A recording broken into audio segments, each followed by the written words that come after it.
น่ากินมาก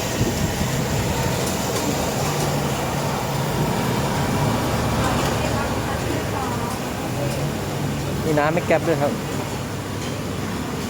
น้ำอร่อยเตี๋ยวลุงเรืองเตี๋ยวลุงเรือง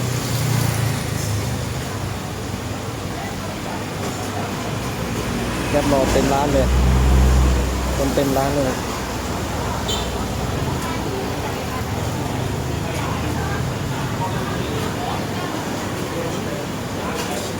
เดี๋ยวลุงเรืองสุขุมวิท26